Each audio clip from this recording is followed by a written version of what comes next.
देखो, सबसे पहली बात हमारी कमजोरी क्या है? हम परेशान हो जाते हैं।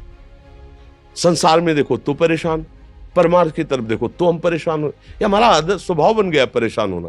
थोड़ा सा धैर्यवान बनो, गंभीर बनो। कोई इस भारी से भारी विपत्ति में परेशानी स्वीकार करके विपत्ति से थोड़ी निकला जाता। सुलझो, ठीक है, ये विपत्ति आई, समस्या आई, इसका समाधान होगा। ऐसा थोड़ी कि हमें नष्ट कर देगी। अगर अभी हमारी बड़ी हानि हो जाती है, हम कल इससे बड़ा लाभ प्राप्त कर सकते हैं। हमको एकदम बिल्कुल गंभीर रहना है, इतने कमजोर नहीं बन जाना। अब वो गए तो क्या होगा, अब वो वस्तु गई तो क्या, पद गया तो क्या होगा। प्रयास किया था, ये पद मिला था, इससे बड़ा पद प्राप्त करूंगा, मैं इससे बड़ा महान बनूंगा। ठीक है, एक बार गिर गया, गलती हो गई, दंड भोगूंगा, फिर इससे ज्यादा संयम में रहूंगा। बिल्कुल मतलब एकदम फ्रेश दिमाग रखना चाहिए।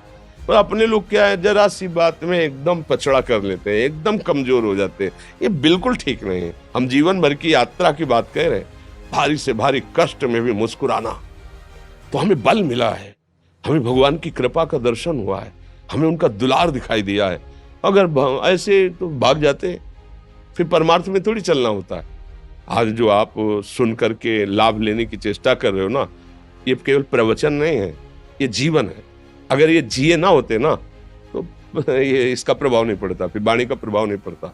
हम इसीलिए कहते हैं, जैसे आप लोग एकदम परेशान हो जाते हैं जब बोलो, क्या हमसे ज्यादा परेशानी होगी? दोनों किडनी खराब, दवाई लाने के लिए पैसे नहीं, पानी रखा है हम उठ के पी नहीं सकते, भीषण शरीर में कष्ट, भीषण बुखार, क्योंकि किडनी फेल, जरा में बुखार, खाने को क्या, रोटी मांग के लाओ। अगर वहां सब्जी मिलती है तो लाल मिर्च ऐसी पड़ के मिलती थी कि वो पा नहीं सकते थे। आप सोचो, पानी लाना है तो मुझे लाना है, पीना है तो मुझे पीना है। अगर मैं हारता तो कहां पहुंच जाता, क्या स्थिति होती? नहीं, मरना है, पर कदम पीछे। कोई दिन ऐसा नहीं जिस दिन सेवा ना की हो, जिस दिन सेवा ना गए हो। गुरु जी की सेवा में जाना है, पहले अपने को स्वस्थ साबित करना है, नहीं वो सेवा नहीं लेंगे। तुम बीमार हो, तुम कष्ट में हो, ऐसे उनकी दृष्टि परेशान थे, उनकी सेवा की, आके लेट गए। फिर हिम्मत की, अपनी श्री जी की सेवा की, मधुकरी नहीं गए, 3-3 4-4 दिन भोजन नहीं गए, पर सेवा नहीं छोड़ा, दिनचर्या नहीं छोड़ी। और उसका प्रधान कारण संयम, ब्रह्मचर्य, भगवत आश्रय, नाम जप, कभी हारने नहीं दिया। अभी भी थोड़ी देर बाद डायलिसिस शुरू होगा, हारने, आपको हारे हुए नजर आ रहे हैं। शरीर में पीड़ा है, किडनी फेल है, ऐसा तो हम स्वस्थ बैठे हैं, पीड़ा है, बार बार प्यास लगती है, थोड़ा थोड़ा पानी मिलता है, लेकिन हम आनंदित हैं, हम प्रसन्न हैं। हम लड़ाई में हारे नहीं हैं, ना हारेंगे, हम जीत चुके हैं। हम अपने मालिक के भरोसे में अपना सब बात, तो वो ये हम अपनी बड़ाई नहीं बता रहे, हम आपको बता रहे समस्या। सोचो, तुम्हारे पास तो माँ है, भाई है, बहन है, परिवार है, कोई ना कोई तो है ना। मेरा किसी ने कभी जीवन में ध्यान भी नहीं दिया। क्यों? बचपन से बाबा जी बन गए, किसी से प्यार नहीं, किसी से संबंध नहीं, कोई जानकारी नहीं, हम कहाँ हैं, वो कहाँ है, किसी से कोई मतलब नहीं। अच्छा, जवान साधु कौन श्रद्धा करे? कभी गांव जाने की हिम्मत नहीं पड़ती कि रोटी मांग ले, पता नहीं लोग क्या सोचेंगे, क्या भावना कर ले। हम दरवाजे पे खड़े हैं, क्या कैसी भाव, जो हमारे सामने आकाश वृत्ति से आया यौवन अवस्था में, वही पाया, अन्यथा भूखे रह गए।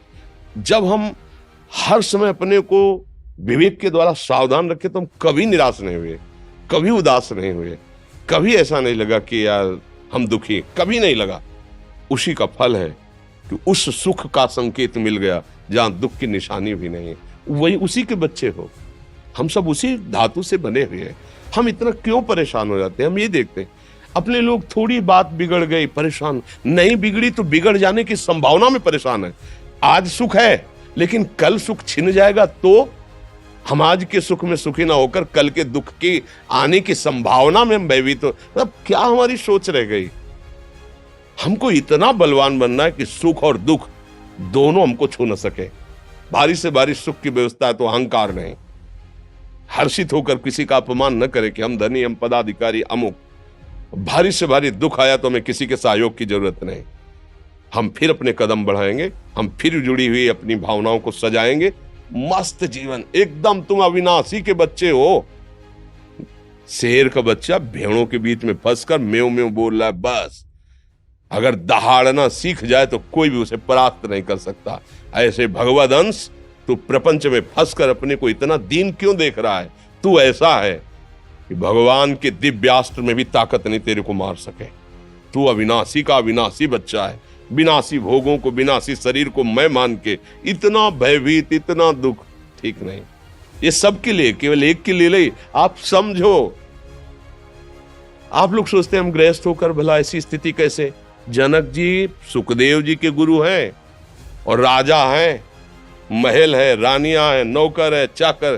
क्या सुखदेव जी जिनके शरीर में लंगोटी भी नहीं है, दिगंबर, परमहंस के गुरु हैं जनक जी जो राजा हैं। समझो, आप ऐसा ना सोचे कि हम नौकरी कर रहे हैं, हम संसार में, हम गृहस्थ हैं, हम आध्यात्मिक की ऊंचाई पर नहीं चढ़ सकते। नहीं, आप एक सरकारी नौकरी या आप किसानी या व्यापार करते हुए आप एक अध्यात्म की ऊंचाई में चढ़ सकते हैं। और अध्यात्म ही है जो तुम्हें इस माया के दुख सुख से ऊपर उठा सकता है। दूसरा, चाहे जितनी संपत्ति आ जाए, आप सुखी नहीं हो सकते। सब देख लो, आंख खोल के देख लो।